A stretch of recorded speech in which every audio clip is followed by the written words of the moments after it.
So Sadhguru, shall we go into the Dhyana Lingam? Yeah? Thank you.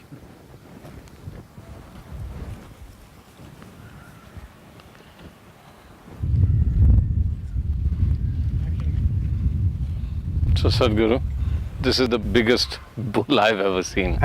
But I mean, he's magnificent, he's aggressive, he's massive, and he looks ready for action, pointed straight into the Dhyana Lingam, the temple.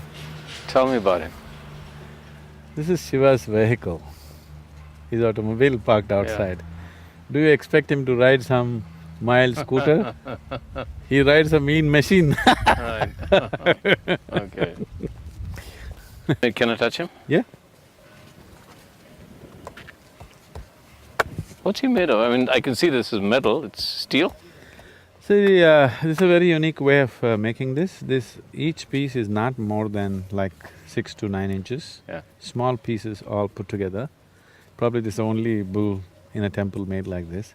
And inside it's filled with sesame seed, turmeric, vibhuti, the sacred ash, and certain types of oils, and some sand, some certain type of soils inside. This will make the bull reverberate with a certain energy. When people come and they're with the bull, it radiates a certain field of energy. So it's been prepared in a certain way, the whole concoction. This is taken in some 20 tons of material inside. It's full inside, it's like a tank filled with these substances, and it's sealed, it's forever. And if I walk around the bull, I should feel some kind of energy You should. if I open myself to it. Yes. If I open myself to bull. Okay. No, usually it's not the bull that is being referred to that way, it's only what the bull drops, okay? So, Yeah. don't pick up the dung, just the bull is good. And why a bull, and why is the bull… I mean, I understand, so if it's Shiva's vehicle and Dhyana Lingam is about Shiva, so what? He's waiting for Shiva to come out and say… What? Tell me more about He's the… he's not waiting for him to come out and say something. Yeah. He's in waiting. Nandi is a symbolism of eternal waiting, okay? Because waiting is considered as the greatest virtue in this culture. One who knows how to simply sit and wait is naturally meditative. He is not expecting Shiva will come out tomorrow, but he will wait forever. So that quality is the essence of receptivity. So Nandi is Shiva's closest accomplice because he is the essence of receptivity. So before you go into the temple, you must have the quality of the Nandi, that you simply sit. You're not trying to go to heaven, you're not trying to get this or that, you go inside and simply sit. So just sitting here, he's telling you, when you go into the temple, don't do your fanciful things, don't ask for this, that nonsense, just go and sit like me. So that's the message he's giving you. And waiting and anticipation are two different things, I assume. He's not waiting in anticipation of He's anything, just that's what I'm saying, just waiting. Yeah. He's not anticipating anything, he's not expecting anything, he's just waiting. That's meditation, just sitting. Okay. So that's his message for you. Simply go inside and sit, alert, Yeah. not sleepy, alert and that's- sitting. Yeah. So you're saying, Sadhguru, that the bull is sitting in what we would call meditation? See, people have always misunderstood meditation means some kind of an activity. No, it's a quality. So the fundamental difference, why? Because this is a meditative temple, this is not a temple of prayer. Prayer means you're trying to talk to God. You're trying to tell Him your woes, your expectations, your whatever else. Meditation means you're willing to listen to God. You're just willing to listen to the existence, to the ultimate nature of creation. You have nothing to say, you simply listen. That is the quality of Nandi, he just sits. Alert, this is very important. He is alert, he is not sleepy, he is not sitting in a passive way. He is sitting very active, no expectation, no anticipation, no looking forward to anything, but full alertness, full life, but just sitting. That's Jeez. meditation. Active and not passive, meditation, not expectation, nothing, just waiting Yes, and… just waiting, not for anything in particular. Whatever being is aware. reality, if you just wait without doing your own thing, then existence will do its thing. Yeah. So meditation essentially means you are not doing your own thing. The individual person is not doing his own thing, he's just there. So once you're simply there, the larger dimension of the existence, which is always in action, you become aware of it. And part of it? And of course, you're anyway a part of it, you become Yeah. aware that you're a part of it. Okay. Even now you're a part of it. But becoming aware that I'm a part of it is meditativeness. So Nandi is the symbolism of that, he just sits. Sitting here reminding everybody, you must sit like me. So does Nandi have a female form or is male and female both? No. He's one of the Ganas, so he doesn't belong to male-female category. He's beyond that. Yes. So can we go inside the Dhyana Lingam? Yeah.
So Sadhguru, look, when we went to the Dhyana Lingam, here's what I've noticed, both at the course that I did with you, there was, and the Dhyana Lingam, the more people see you, even from a distance, there's a sudden outpouring of love, complete outpouring of love. So let's talk about love. This is one kind of a love. What happens? Is there something, is it a release? That could be one thing, with the CU and their own stresses and emotional release. On the other hand, is there some kind of energy that you're transmitting to them? Is that energy possible only in a loving relationship, even between you and the people or between people themselves? What is that energy called love? And then let's relate it to man and woman, because that's the love most of us know. Love or hate, whichever you like it. But let's talk about love, or the energy that is love. There is no such thing as an energy that is love. Life is a certain energy. You are a certain life energy. The many parts of this life energy is finding expression as thought, as body, physical action, emotion, and there are other dimensions, of course, energy action. If you can perform only physical activity in your life, the span and the scope of that activity is very limited. Because you empower your physical activity with your mental activity, depending upon the keenness and the intensity of your mental activity, your physical activity takes on a different level of… as if it moves into a different dimension because the mental activity. If you make a movie, if it's all physical, it's one way. There is a certain intellect involved in it, it's another way. There's a certain emotion involved in it, it's another way, isn't it so? So that's so with life also. So, these are different levels of intensity. Physical is at one level of intensity, intellectual is another level of intensity, emotion is a different level of intensity. Generally, people are looking down upon emotion as something less than intellect, which is a very wrong thing they're doing. Which I think slowly people are realizing they're talking about emotional intelligence now. Because emotion is capable of being of a higher intensity than intellect in many ways. Intellect has a certain coolness, intellect has a certain penetration, but emotion can just embrace everything. Intellect can know pieces of life, emotion can know the wholeness of life. So this is the reason why spiritual traditions always have made devotion the biggest thing, because a devotee looks like a fool to an intellectual person. But what a devotee knows in terms of life's experience and what he knows in terms of perception of life in its totality, an intellectual person will never touch. So a devotee looks like a fool, but the real fool is elsewhere. So right now what's happening here when people are around me is neither intellect nor emotion nor body. It's another dimension, which is just pure reverberation of energy. If I reverberate in a certain way, some people will roll their eyeballs upward and simply sit there. Some people will cry, some people will laugh, some people feel that they realize so many things being there in that space. This is their expression of it. This is like, if I give you electric connection, somebody makes light out of it, somebody makes sound out of it, somebody makes coolness out of it, somebody makes heat out of it. Different gadgets are making different things out of the same electricity. So my thing is just to exude that energy. Somebody makes love out of it, somebody makes alertness out of it, somebody makes awareness out of it, somebody makes meditativeness out of it. That's left to that individual depending upon his level of evolution and his receptivity as to how he is. So am I creating a love energy? There's no such thing as love energy, there's just life energy. There is only life energy. Love is just one expression of life. Intellect is another expression of life. Physical action, another expression of life. Awareness, another expression of life. So life can find million forms of expression, but people elegizing one over the other is a huge mistake. All of them are needed. Love without the needed awareness and balance is going to be horribly burdensome, isn't it? So, these days it's become a fashion to talk like this, love is the core of the universe. Love is a human emotion, it's got nothing to do with the universe. Love is the sweetness of your emotion. Let me put it this way. See, if your physical body becomes pleasant, we call this health. If it becomes very pleasant, we call it pleasure. If your mental structure becomes pleasant, we call this peace. Becomes very pleasant, we call this joy. If your emotional structure becomes pleasant, we call this love. If it becomes very pleasant, we call it compassion or devotion. If your very energy becomes very pleasant, we call this bliss. If it becomes extremely pleasant, we call it ecstasy. This is all that's happening. So when I walk in, there are certain people who become ecstatic, there are some people who become loving, there are certain people who become aware and meditative, but it's their doing. It's their gadgetry is like that. All I am doing is exuding life energy with utmost intensity. In the space that you're in now, when you're with people, is it exuding out unintentionally now, it's just exuding out, or do you give… Unintentionally, a certain amount of it is happening unintentionally because of the nature of who you are. But when you're in certain situations, it's intentional. Because people come to you only because they can benefit from you. So if you don't offer that benefit, that's being callous to their needs. Okay, so the gesture you just did, tell me about this, because everybody comes, I do that, everybody else does that. Tell me about this gesture. Is it a more receptive gesture or is it just a cultural thing? See, there are many aspects to this. One thing is, neurologically, today we know that there are lots of nerve endings in your palms. Actually, your hands are speaking more than your tongue and your voice, actually. So there's a whole science of mudras in yoga. Just by holding your hand in different ways, you can make the whole system function in different ways. I think we have done the experiment with you, holding it this way, holding it that way. It makes… You have already seen people sitting like this, these kind of mudras, those kind of mudras, because hand can do wonderful things to the system. So this is a certain mudra, you can say. This is known as namaste or namaskar. It is a certain mudra. The moment you place your hands together like this, your dualities are sort of… your likes and dislikes, your dualities, your cravings and aversions, all these things are leveled out. There is a certain oneness to your expression of who you are. When you do this, the energies are in a certain level of… it doesn't function diversely, it functions as one. That's one aspect. And the reason why you're doing this is, when you see a person, this is the greeting in India, is… see, if I look at your body, I may like you, I may dislike you. If I look at your mind, again I may like you, dislike you. If I look at your emotional structure, I may like you or dislike you. So when I meet a person, I do not want to get entangled with these likes and dislikes.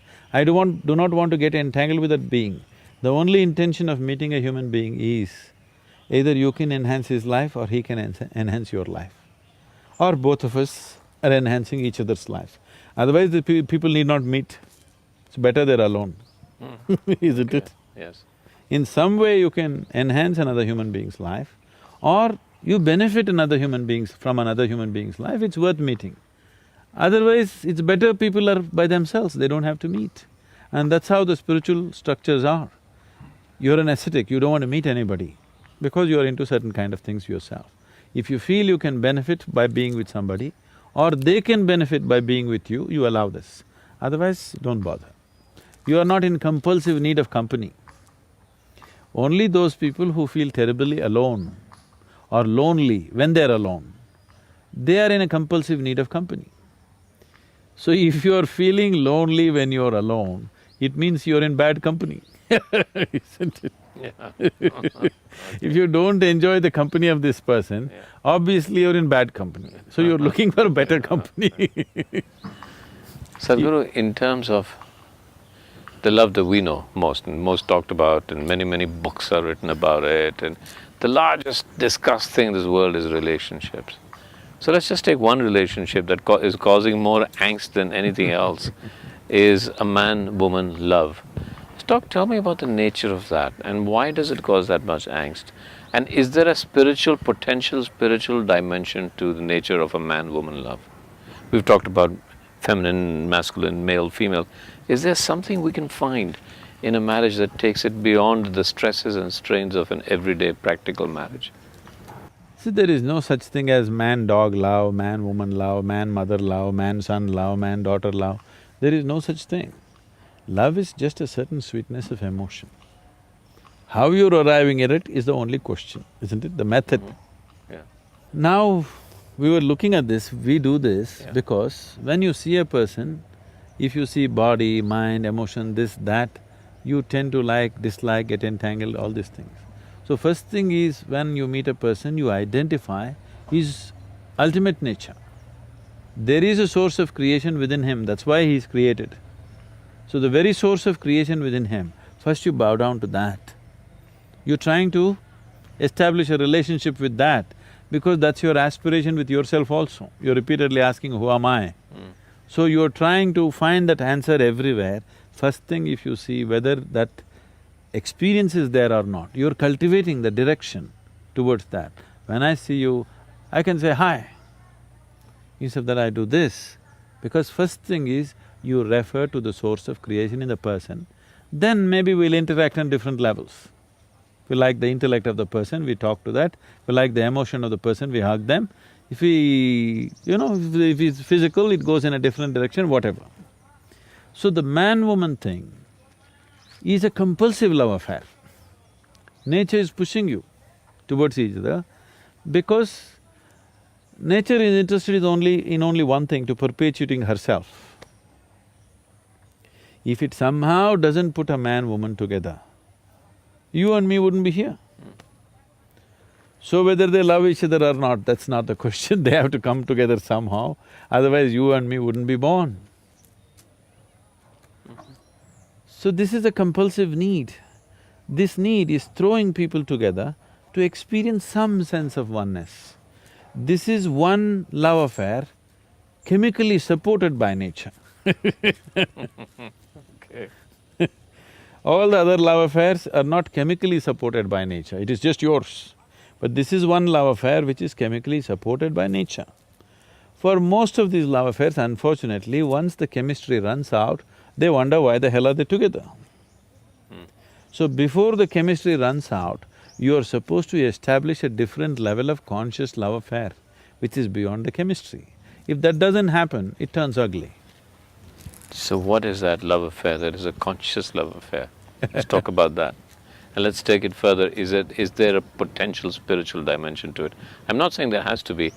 Is there a potentially? But let's first say, when the chemicals don't react anymore, what reacts? What works? What makes it work? See, chemistry is of the body, Yeah. okay? The bodily chemistry plays up certain things according to its needs. The moment the need is satisfied, you wonder why the hell are you here, Yeah. okay? So that is a very different kind of thing. That is nature's trick. You are 10, 11 years of age, the world was everything fine with it. Suddenly, your intelligence got hijacked by your hormones, suddenly the whole world looks different, all of a sudden. So all that's happened is, your intelligence got hijacked by the hormones. The chemistry has hijacked you. Very, very few individuals have the necessary awareness to look beyond that at life. Everybody else get flooded by this process. By the time they recover, usually it's too late. Not necessarily. So is it something wrong or right? There's nothing wrong or right, it's just limited, that's all. Is being limited a crime? No. But the nature of the human being is such, he suffers limitations. He doesn't like it. So what you're referring to as love is basically the sweetness of your emotion. You sit here, you could feel love about somebody who is not even here. So it's got nothing to do with anybody. It is just the sweetness of your emotion. Now is your love affair, your ability to love, is it on self-start or is it on push-start? Do you have to push around to be loving or can you be just loving by yourself? That's a question. If you look at this carefully, naturally your innermost longing is to be free of every human being on the planet, to free of everything, so that you can be just the way you want to be. But right now, socially, we have attached ourselves to all these things because we think that's the only way it works. That is the way it has worked for a lot of people, because a lot of people are only have to be pushed, only then something happens to them. It is a rudimentary technology. If your car has to be pushed every day, today we consider it a rudimentary technology, isn't it? Maybe 50, 60 years ago, a push-start car was quite okay, as long as it starts, it was okay. But not anymore. So, once a human being becomes more and more aware of his own nature, he understands to experience love, to experience blissfulness, to experience ecstasy, even to experience orgasmic ways of life, you don't need anybody actually. If you just sit here, you can make it happen within yourself. Because after all, it's your body, it's your mind, it's your emotion, it's your chemistry, and you are the one who is creating all the experiences of your life. Because people are not conscious of this, that you are the maker of your life, You are the one who is doing your life the way you want it. Most people still believe that their experiences are being shaped by people and situations around them, but that's not true. Human experiences are 100% self-created, 100%. So if it's self-created, right now if you sit here, would you choose to maintain sweetness of your mind, sweetness of your body, sweetness of your emotion, sweetness of your energy, or would you like something bitter? Yeah, I'd prefer sweetness. Sweetness. So you would naturally be loving. It doesn't take anybody. So a relationship, when you see a man and a woman, you're talking about a relationship. Because there are other aspects to it. There may be a social angle to it, there may be a physical angle to it, there may be a psychological angle to it, there may be an economic angle to it. The variety of other things to fulfill in a relationship. We form relationships with variety of people in our lives. You have business relationships, you have personal relationships, you have professional relationships. So, relationships we form basically to fulfill different types of needs or to fulfill somebody else's needs, whichever way it is. That is a relationship. But what you refer to as love is just the sweetness of your emotion. You can use another person to stimulate that within you, or you can be on self-start mechanism. But it's possible for two people together, if they've been together beyond the chemistry, or the chemical or the hormones, to be to be starters for each other and continue that relationship. I mean, do you see value in that? Do you see value in people staying together for so long? In a marriage? Beyond duty, beyond say, okay, we have children, we have to do it together, or society expects us to. There is a certain beauty for two human beings to weave their lives as one. There is a certain sense of… See, if you have to really be with somebody, you have to give up a part of yourself in some way. So the English expression falling in love is very significant. You can only fall into it. You can't stand in it, you can't climb in it, you have to fall into it. Falling means some part of you has to go to accommodate another, which is a good thing for a human being to do, that he doesn't think too much of himself. One who thinks too much of himself cannot be in a love affair. Somewhere you have to surrender a part of yourself to be in a love affair. In that sense, it's a very beautiful thing. But in this weaving, as you called it, is it possible for you to be with another person that becomes, and I'm just guessing here, that becomes the conduit towards your own self-realization? Is that a possibility? Could that be a basis of relationship? It is definitely a possibility, but it's a risky possibility. Okay, I understand that, right.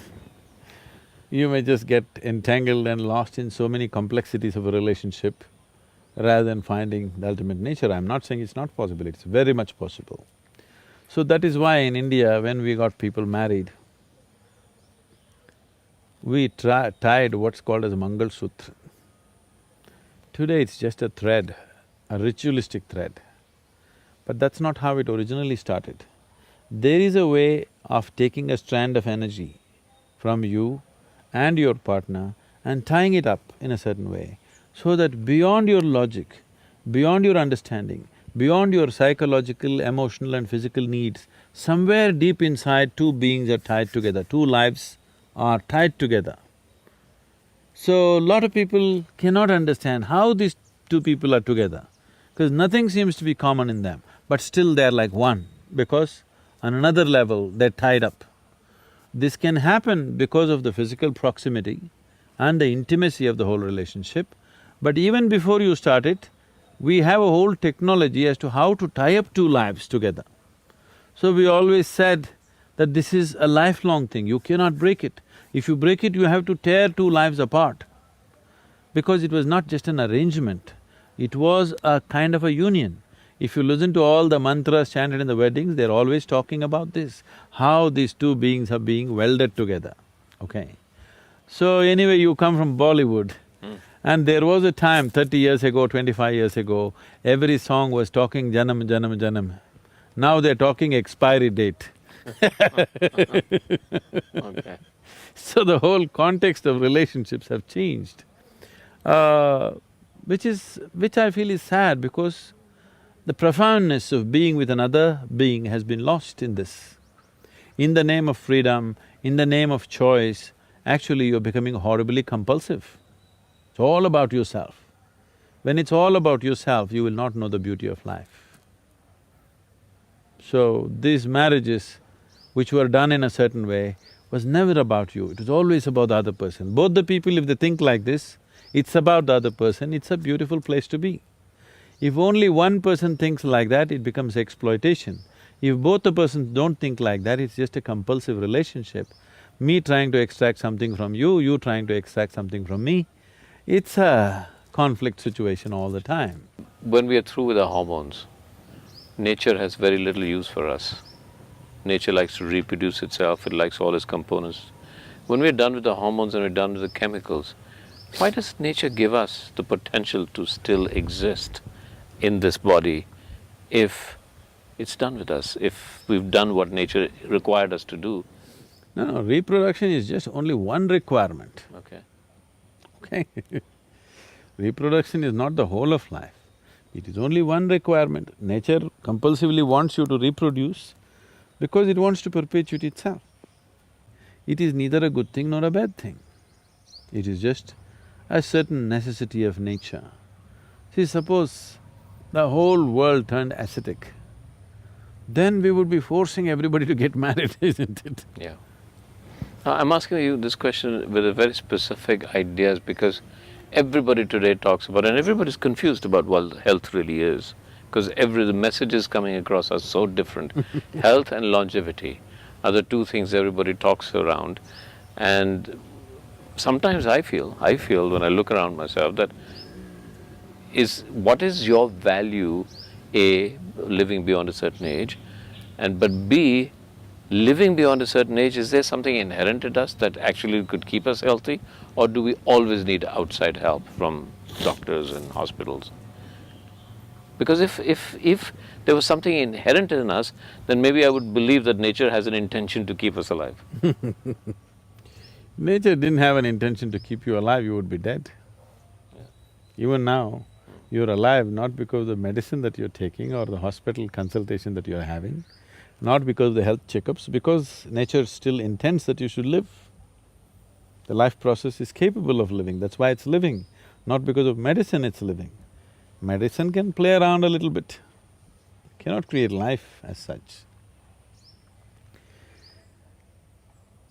See, there are many ways to look at it. I'm trying to put it in a very simplistic way.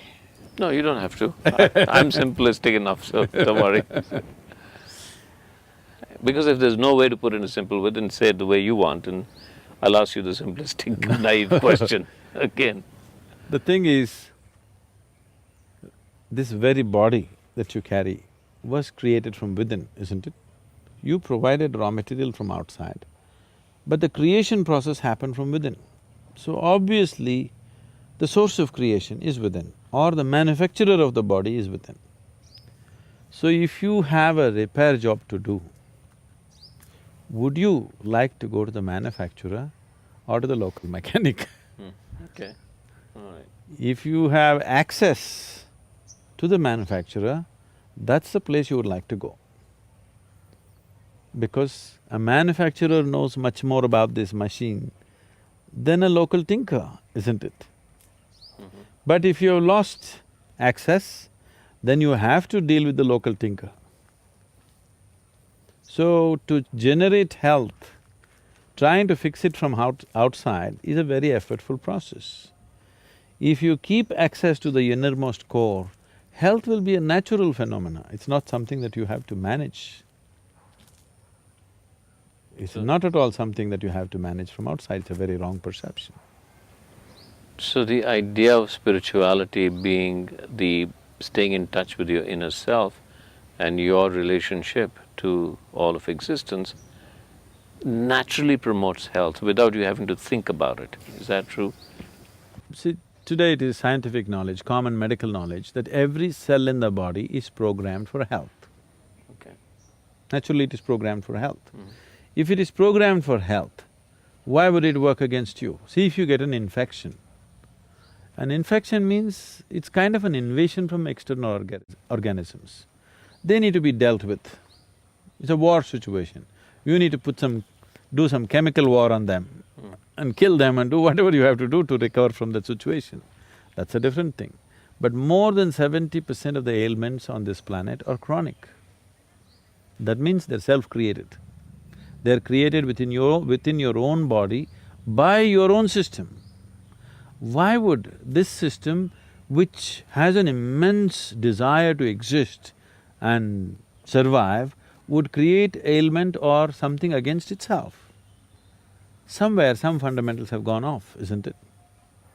So if you keep in touch with the innermost core, which is the source of creation, which is the manufacturer of the body, which is the maker of this body, health is not even something that you have to think of.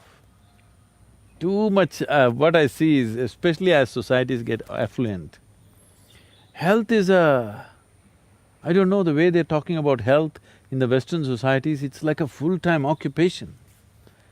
Day in and day out, from morning to evening, they're only talking about their health.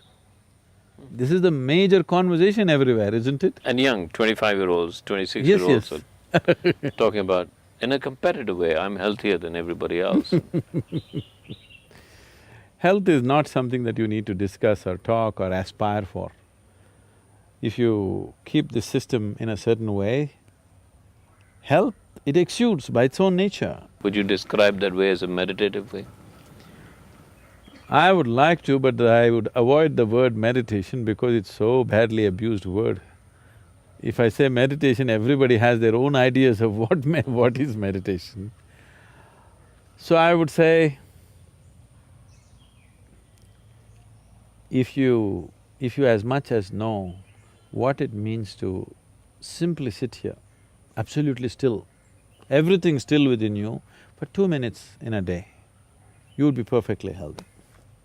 Just 2 minutes. Man is ill only because he does not know how to be still. And if I'm perfectly healthy, then how does death come?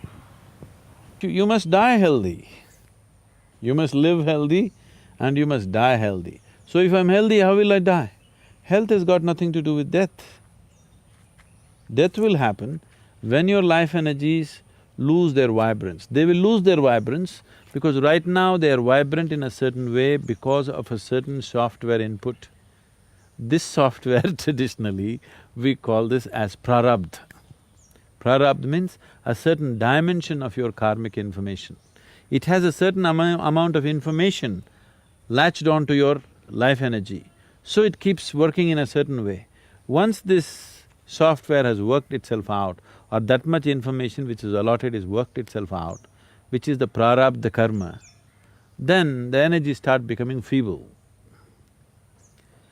If the energies become feeble below a certain level, they cannot hold on to the body, they have to leave the body.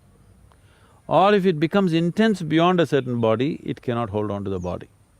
So only in a certain frequency of intensity, your life energies can hold on to the physical body, otherwise they cannot stick to the body. Or the body is incapable of holding that intensity. Let's put it the other way around. Yeah. It is just that an energy which is beyond a certain intensity refuses to be bound by a body. An energy which is below a certain level of intensity is incapable of being housed in a body. So if it becomes feeble, it leaves, that's called old age. But most people don't die of old age, they die because they broke the body in some way. That's dying of ill health. You might have broken the body by crashing your car or breaking up your heart I'll probably go because of that, yeah. either a broken heart or a rotten liver, Yeah. we don't know what. But in some way you made the physical body inhospitable for life. So life leaves. See, you're making a big distinction between the body and life, as life is something else, and that's something that everybody struggles with. No, So no, let's… you tell me, did you accumulate this body? Yes, I did. By So, eating. I'll ask you again the same question. Whatever you accumulate can be yours, cannot be you, isn't it? Correct. So I'm definitely making a distinction between what is you And what is your body? Because it's an accumulation. I'm not disputing whether it's yours or not. For now, we will not dispute it. A day will come when that will also come to dispute. Yeah. Isn't it? So now that you mention it, let me ask you another question, because I travel a lot in the West and I have no answer, and I find it a silly question, so I'm going to ask you a silly question. What happens to that energy once the body is gone? Is there individuality after the end of the body? Do I exist as I? Do I have a soul? Is there reincarnation? Or is it just my ego that is saying, actually, even when I let my body go, there is an I that still exists, but if that I then forms part of the larger universe, then it has no identity. It's a question, and I can't answer it to people, so would you answer it for me so I can tell people that I'm quite wise now? I know what you'll do with this.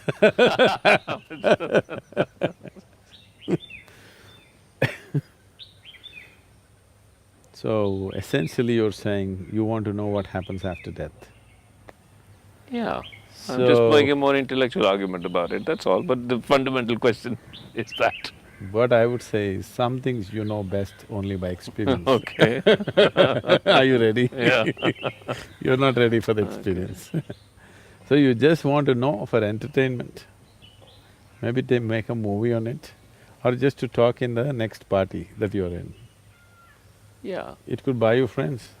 So humor me. It could buy you audience. So humor me a little bit and let's talk about it a little bit. Okay. Right now you're looking at me. If you close your eyes, you cannot see me. But you are still there, isn't it? So right now, is it you who is looking at me?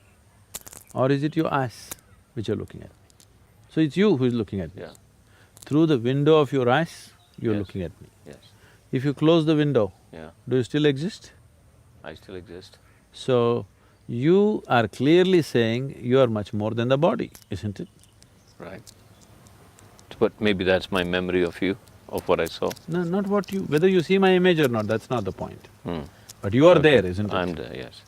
So you are clearly saying, I am much more than the body. Yes. And you also know very clearly that this body you slowly accumulated. Yes. Or in other words, what you call as my body is just a bit of loan that you have taken from Mother Earth, just a piece of the planet. She's pretty generous. No, it's very generous. Yeah. She's pretty generous with the loan. But when the time comes, she wants to collect it atom by atom. So what is being perceived as death right now is people who don't want to repay the loan, these are all people who don't want to repay the loan. All right. Most Okay. Like the most people- transactional analysis of that.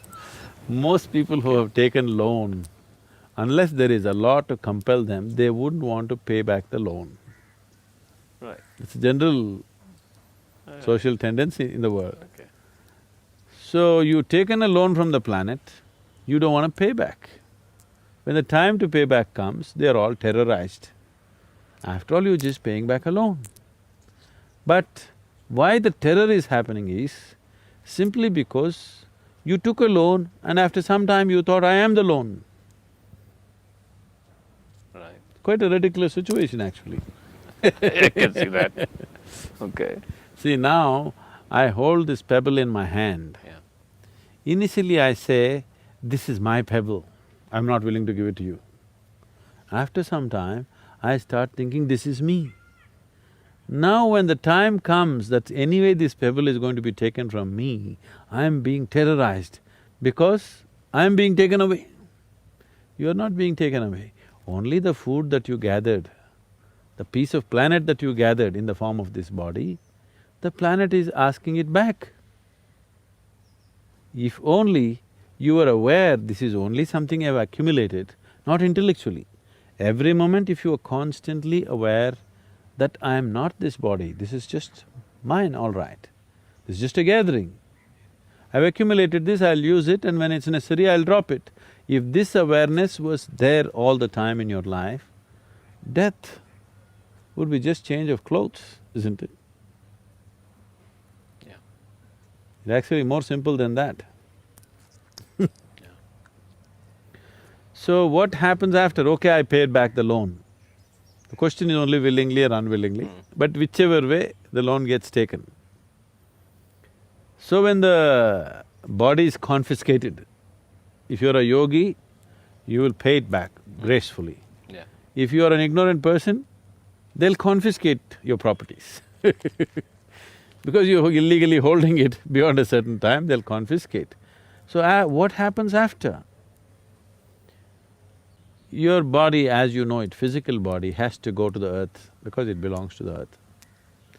But there is a subtler body which is like a scaffolding.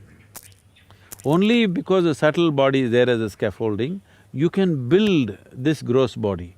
You eat a banana, it becomes body, you eat a piece of bread, it becomes body, you eat a brinjal, it becomes body, because there is a subtler scaffolding. This body that you see, the physical body, is only gathering around the subtler body.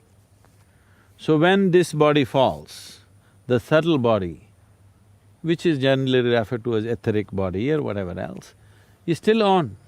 It still has some information, but the important difference is, when you had a physical body and a conscious mind, you had a discriminatory capability. So once the body falls down along with your thinking mind, logical mind and a discriminatory aspect of the mind is fallen, there is no more discrimination. You only happen by tendencies. So still there are certain tendencies. Why so much care in every culture, particularly in this culture, that at the moment of death, if a man is dying, no matter what your relationship with him, you try to utter the God's name or you try to create the right kind of atmosphere for him. Even if he's your enemy, you say Ram, Nam, Satya, whatever, whatever simple things have been taught to the people, but something to create awareness and pleasantness around him because you want him to live well. Because at the moment of leaving, in case he is in a certain mode, whatever the mode is, let's say he is in fear mode right now. Now once he loses the discriminatory mind, now there is no control over the fear. See, many times fear arises in your life. Because of your discriminatory mind, you'll say, that's okay, but that it's not like this. You'll reason and try to get out of it. If there is no discriminatory mind, it just snowballs into paranoia. Paranoia not like as living human beings know. Paranoia which grows into a million, billion folds because there's complete absence of discriminatory mind. But suppose you create pleasantness at that moment of death, now this pleasantness also multiplies into a millionfold over because there is no discriminatory mind. A child is eating chocolate, very sweet, he has no discriminatory mind. His discriminatory mind is not strong enough. Okay, I've eaten 2 chocolates, it's enough. No, he wants to eat 2,000. Whether it's sweetness or bitterness, pleasantness or unpleasantness, all of this can take on a big proportion if only there is no discriminatory mind. So even when people are living, very little of their discriminatory mind they're using, mostly they're functioning by tendency, which is unfortunate. But once you have shed the body, there is no other way. You will only go by tendency. Unless you've reached a certain level of awareness where you can carry a certain dimension of awareness with you. Otherwise, whatever is your quality will snowball into something very big. If it snowballs into unpleasantness, we say he is in hell. If it snowballs into pleasantness, we say he is in heaven. So heaven and hell are not geographical places, it is a state that somebody gets into. Because once the discriminatory mind is removed, smallest pleasure can multiply into a heavenly proportion. Smallest unpleasantness can multiply into a hell-like situation because the discriminatory mind is absent. And then reincarnation. You want to come back now? So if there is substantial amount of information still stored, which is the karma, the karmic substance is still strong, then once, suppose you left out of feebleness of energy, that is, you became old, energies became feeble and it rested for some time. So this kind of life energy just rests for some time without too much activity. But suppose the energies did not become feeble, but you broke the body by accident or suicide, or somebody shot you in the head, or somebody broke your heart, whichever way you broke the body and you left, energies were still intense. Now, this will take a long time for it to become feeble without the body and the mind. If you had a regular body and the discriminatory mind, let us say you would have worked out your karma in the next 10 years and made the energies feeble. But now that you don't have a body, these 10 years may telescope into 1,000 years. So this is the reason always they told you should never die of suicide, you never should be murdered, accidental death is bad, because now your limbo situation is long, very, very long, because you have no discriminatory mind, we don't know which way you will roll, and the chances of finding another womb are very little because you're in a certain level of intensity you cannot find. So unless you come to the right level of intensity, you are not suitable to take on a new body. So if you died of old age, energies became feeble, everything is fine with your body, you went to bed and you never woke up. Such a person may get back into another womb within 48 hours.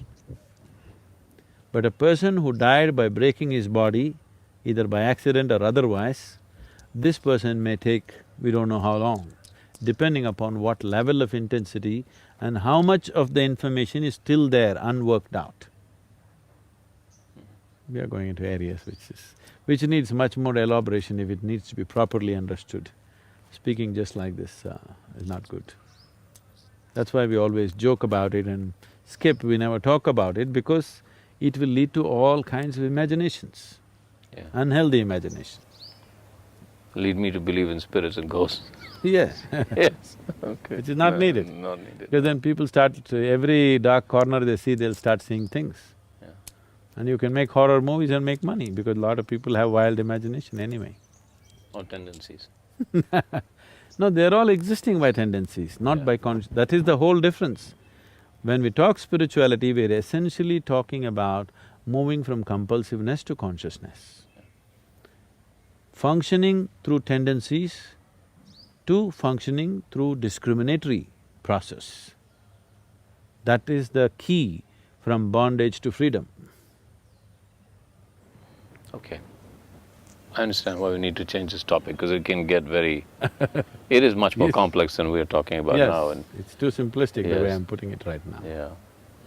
Because then people will just say, oh, there is or there isn't. It's not there is and there isn't at the same time. But maybe I can ask you okay, this is also complex because a lot of what you said today, and you talked about a duality, you talked about the nature of Shiva being contradictory, you talked about everything existing in contextualization or contradiction. One little word on the nature of duality, the nature of our duality.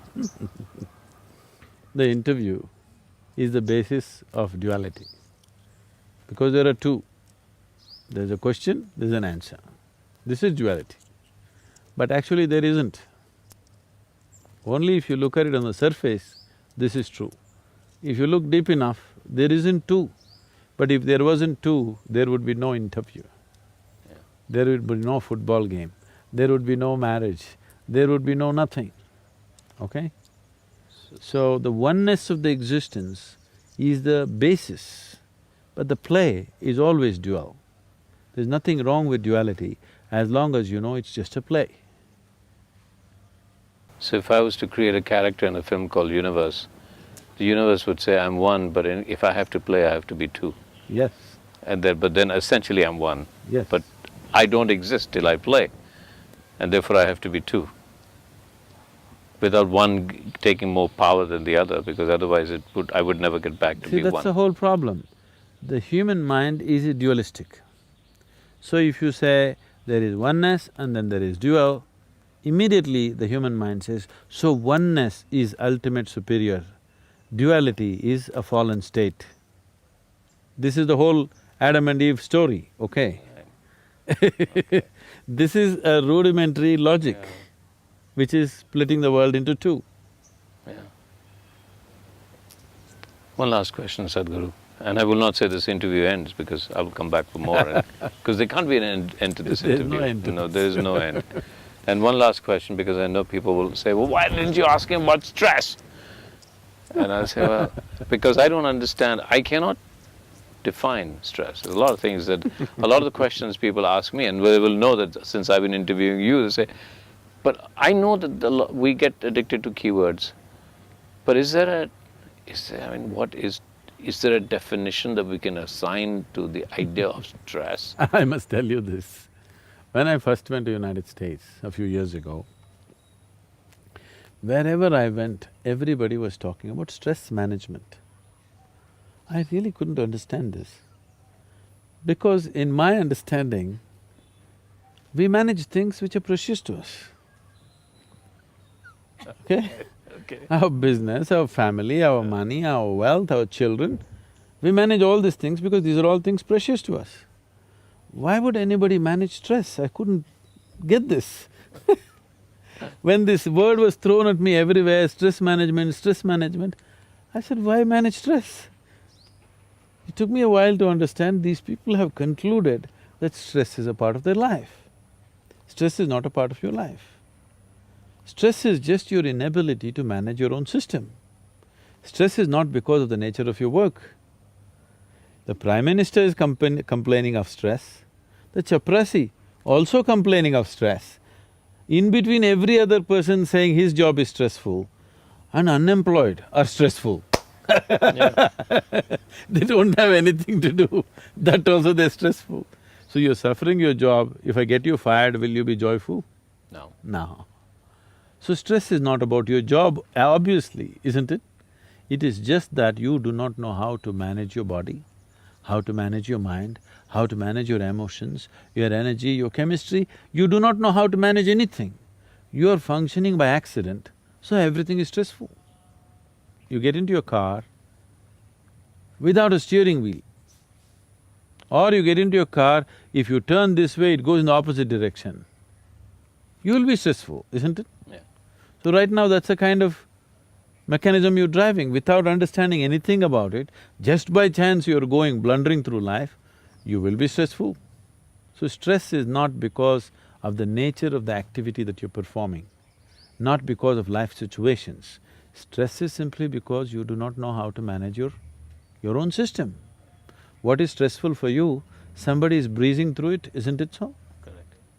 Stress is not situational. It is just an inability to manage the inner situation, not the outer situation. Essentially, the quality of our lives change and transform not because we change the content of our lives, only because we have changed the context of our life. Someone is living a beautiful life does not mean he's doing something different when he wakes up in the morning. He also goes to the toilet, he also brushes his teeth, he also does the same things. But somehow his life is magical and beautiful because of the context. This could have happened to people when they fall in love with somebody. They were doing the same thing, suddenly they're in love with someone, suddenly everything is different because the context of their life has changed.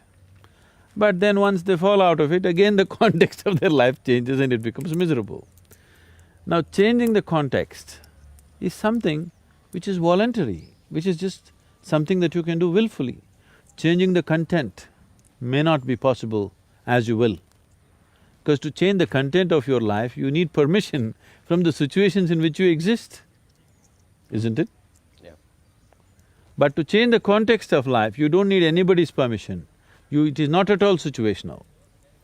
So on a certain day, 3 men were working in one place. Another man came by and asked the first man, "What are you doing here?" This man looked up and said, "Can't you see I'm cutting stone? Are you blind?" This man moved on to the next man and asked, "What are you doing here?" That man looked up and said, something to fill my belly. I come here and do whatever they ask me to do, I just have to fill my belly, that's all. He went to the next man, the third man, and asked, "What are you doing here?" That man stood up in great joy and said, "I'm building a beautiful temple here." All of them are doing the same thing. but their experience of what they're doing is worlds apart. Every human being, every moment of his life could be doing whatever he's doing in any one of these three contexts, and that'll determine the quality of his life, not what he's actually doing. How simple an activity you're doing or how complex an activity you're doing doesn't change the quality of your life. With what context are you doing changes the quality of your life, isn't it? Completely. Okay, Sadhguru. I hope this is just the beginning, and I hope you give me the opportunity to come back with a lot more questions. Definitely. Thank you.